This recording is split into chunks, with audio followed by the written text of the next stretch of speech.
Hello, hello, hello, and welcome back to Coach's Corner. I'm your host, Lucas Kochevar. As always, it is a July 5th, following the day after 4th of July. Shout out 4th of July. A very fun holiday. Some good beverages. I don't know about you, but either way, I have a very special episode. I have a guest. It's not often I have a guest. I've had a couple friends in the past, but I'm making it a family affair here. I have my cousin, Chris. And I mean, if you just want to go ahead and say hello to the people, give, I guess, whatever your official title is. So I am the varsity running backs and outside linebackers coach at Sacred Heart Griffin High School. It's a private 5A school in Springfield, Illinois. Awesome. It's a special episode of Coach's Corner because I actually have a coach on. It's not very often that I have someone who actually works in football and stuff. It's mostly friends that are fans. And so it's, a unique perspective, I feel like, on, what the sport's going to be, like kind of talking about football and whatnot, and just kind of the future of what the football space looks like as a whole, because you're in it and you've been in, you've been in college environments, you're in the high school environment now. And so like kind of what is your history in football? So I started off in 2018 as a student assistant at Eastern Illinois. I primarily worked with the wide receivers my first year. We had a staff change, and then we had a guy by the name of Adam Cushing, who's now the offensive line coach at Texas A&M, come in with his staff. Under his staff, I was with the quarterbacks for a year and a half, and then my last year and a half, I was with the running backs.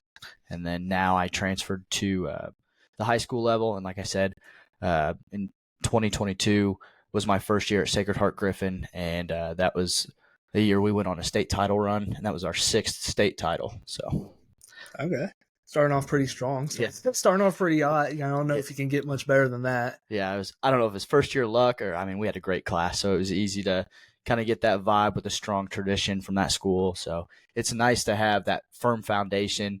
I worked for the winningest coach in the state of Illinois my first year, Ken Leonard. He was 419 and 81, I believe, when he retired with 5 state championships. Well, shout out him. Yeah.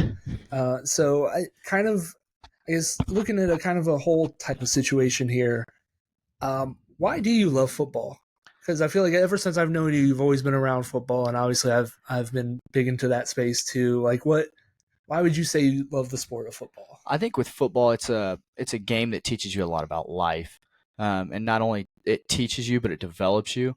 It talks about the physicality aspect. Things aren't always going to be easy in life where you got to physically work through it. There's mental side of it where you have to mentally work through things. Things aren't always going to go as they are planned.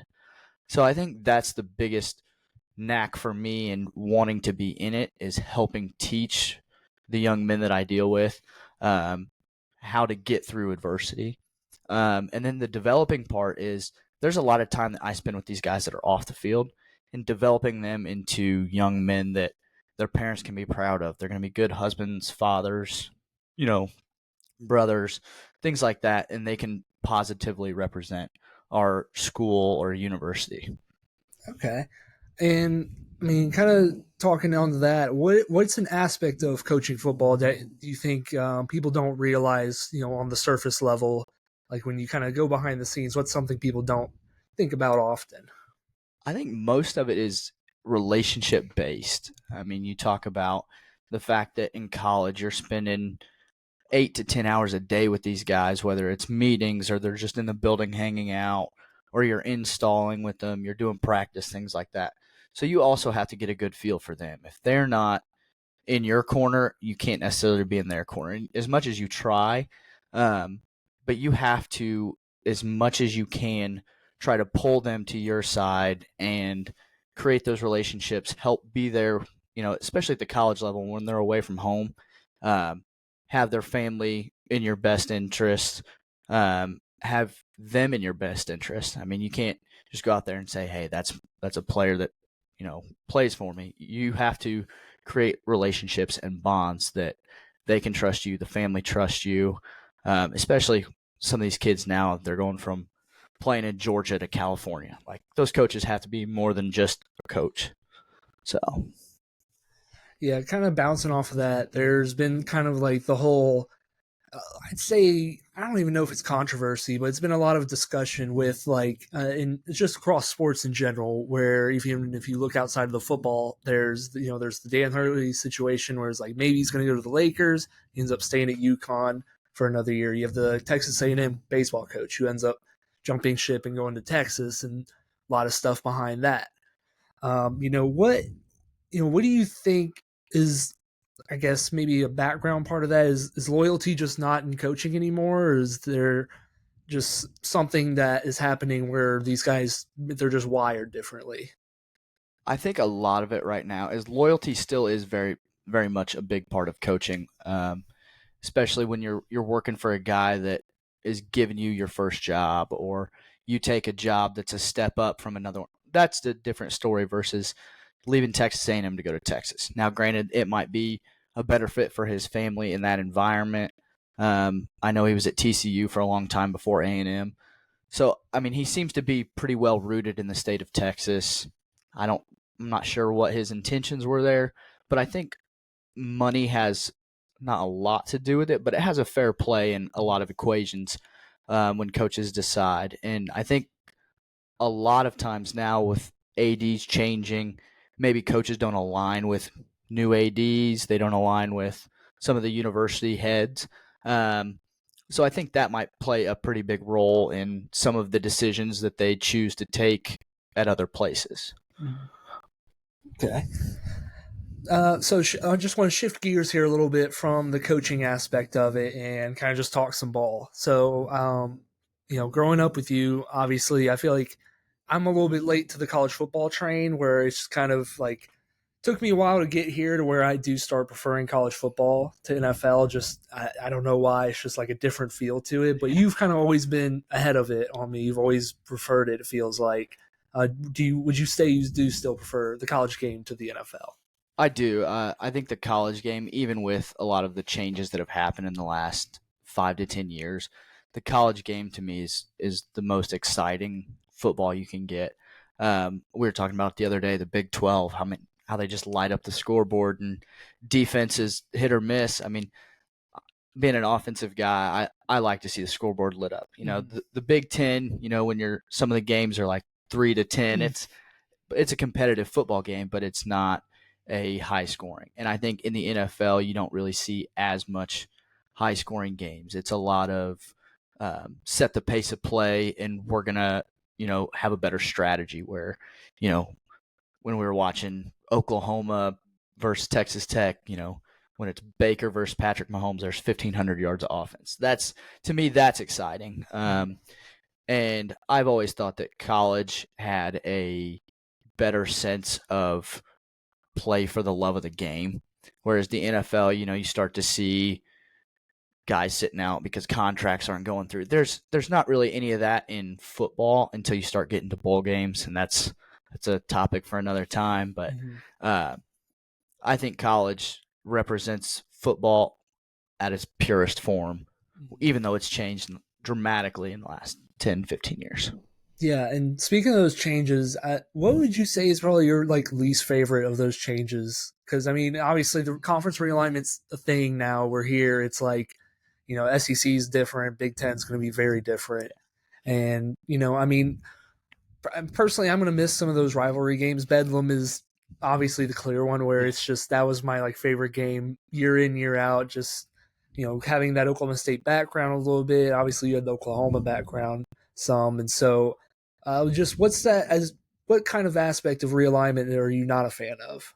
I think the biggest aspect of realignment that kind of throws me for a loop is you have all these former Pac-12 teams. You have UCLA, USC, Oregon. And they're going to play in the Big Ten. Where, all right, now regardless of what sport it is, I know we're primarily football geared, but think about baseball, softball, volleyball, some of your other sports, and they're traveling 4,000 miles across country to play a conference game.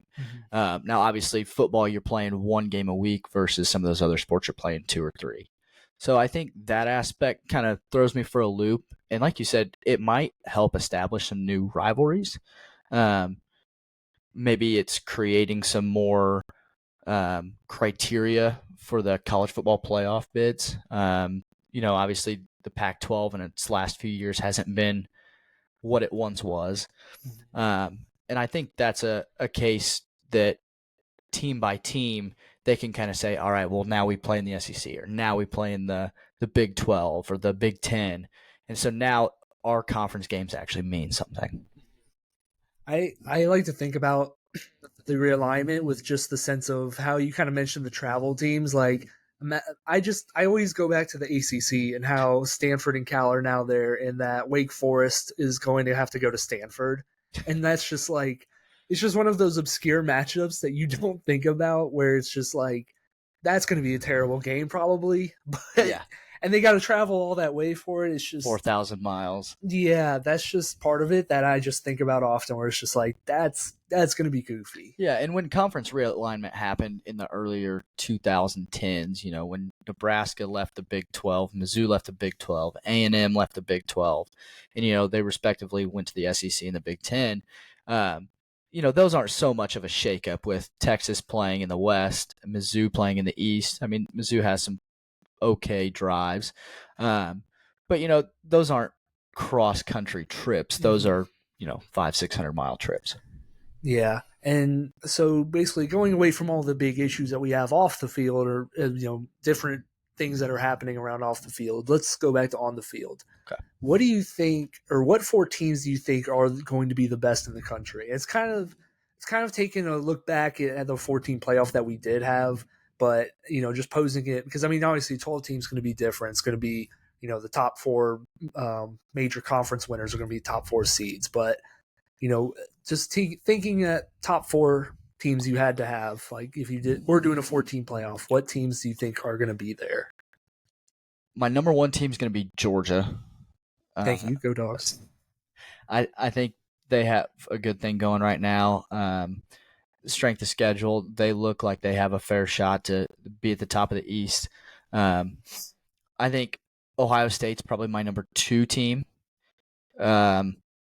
Just with the firepower and seeing the recent media with Urban Meyer saying this might be one of the all-time best rosters he's seen at Ohio State.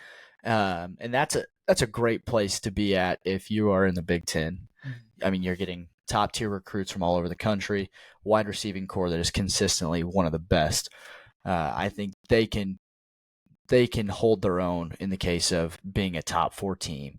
My number three, this is going to be tough. I kind of want to go another SEC team. ACC, though. I'm going to shoot Florida State in there at 3. See what DJ Uyunglele does at Florida State. I thought they had a good run last year and got snubbed, personally. But I think they can make a case for themselves in the ACC, especially with some of the newcomers coming in. And then 4, I'm going to put a sleeper pick in Texas A&M out of the West. Okay. Shout out to Coach Cushing. Hope you do well, make it the top 4, or at least get in the top 12, get in there. I think they're pulling recruits. They have a great new head coach in Mike Elko. I'm a huge fan. The way he runs his program, whether it was at Duke, and he's going back to A&M after being the defensive coordinator. I think they can shock some people being in the SEC West. Mm-hmm. I like Elko a lot too. Is their quarterback still Connor White? Man? It is. Okay, then that's pretty nice. It's nice to have an experienced guy, because I guess he's been there for a little bit. Yes. So. But yeah, I don't hate that. I always think about, like, I'm always waiting for that team that's going to take the next step, and I always feel like Oregon is that team. Do you think Oregon has any shot? Now, I mean, they're going to be in the Big Ten, so it's a little bit of a change of pace for them, but it feels like they have a lot of talent. Any love for the Ducks? If I had to put a 4A, 4B team, it would be the Oregon Ducks. Absolutely. I like Dan Lanning and his system that he's created at Oregon. You have great OC and Will Stein. I think that the quarterback situation there, you have Dylan Gabriel, the new wide receiver transfer they got. I believe his name's Evan Stewart from Texas A&M. I think they already had a loaded roster, and I think it's getting better. And I think the Ducks can really prevail in the Big Ten. I think they might be your front runner, if not Ohio State. I'm going to say that's probably 1A, 1B in the Big Ten. Okay. And I appreciate all the time you're giving me here. I just wanted to last little question. It's kind of a toss it to you and let you do whatever. Are there any football takes that you're dying to get off your take or chest? Like, is there? You can throw out 1, 2, 3, 400. I don't really care. This is your platform to hear now to just like give me your takes. I think Mizzou's going to be a top 10 team this year. Okay, break Cook love. Brady Cook, Luther Burden III. I think we lost Cody Schrader, but I think the 2 backs we just got in the portal this year help us out pretty well. So I think if they can maintain what they have, they'll be easily a top 10 team. It's going to be a tough one with Georgia in the East. Tennessee bounces back. Who knows what happens? My other take is NIL. I think is something that has to be fixed. It's something that's like the wild, wild west. It's free for all right now. So I think if it can get structured to a way that a lot of the schools are on an even playing field, I think that would help create some continuity in the college football world. I know we were talking about the college versus pros. There's a lot of systematic stuff that I've started to dive into out of the NFL. So I think that's another thing is, as much as I am a college football fan, the NFL is starting to change a little bit. So don't sleep on the NFL. There's some great things to learn and take from the NFL. Obviously, it's the best players and coaches in the world. Let's see what else. Oh, there is a guy I want to ask you about that. I feel like people have like kind of cooled on, and for some reason they don't like him anymore. But Kyler Murray, like, what are your thoughts on Kyler Murray? Because I do feel like he had that ACL injury, and then he came back, and they weren't great, but it's like hard to really kind of judge because it's Cardinals, Right. He's in a rough spot, and he's obviously got some new weapons. I think that it's something that he could win in Arizona. And I think if he doesn't do it this year, he's probably going to be looking for a new home. Mm-hmm. Obviously, a huge fan of Kyler Murray and the rest of the quarterback tree at Oklahoma that they've had. I think that he was one of the better ones to come out. Obviously, great dual sport athlete. He can throw the ball. He can run it. I think if he has a good year this year, he'll be on course for a 10, 12-year career. Okay, awesome. Well, hey, like I said, is there anything that you want to shout out anyone, anything that you're doing or working with, or just in general? I'd just like to give love to the EIU family. That's where I graduated from. Like I said, worked for the program for 4 years. Can't thank the coaches that I worked under enough. First off, Adam Cushing was the head guy. OC John Kuzieski, who's now the assistant QB's coach at Washington State. The running backs coach I worked for, who's now an offensive assistant with the Patriots, Omar Young. And then the tight ends coach at Columbia University, Chris Batty, was the quarterbacks coach I worked for. So great guys to work for. Awesome. Well, hey, I appreciate it. Thank you very much for coming on. Hopefully you can do this again sometime. And like I said, I appreciate the time. And yeah, so that'll do it for me. That'll do it for me here.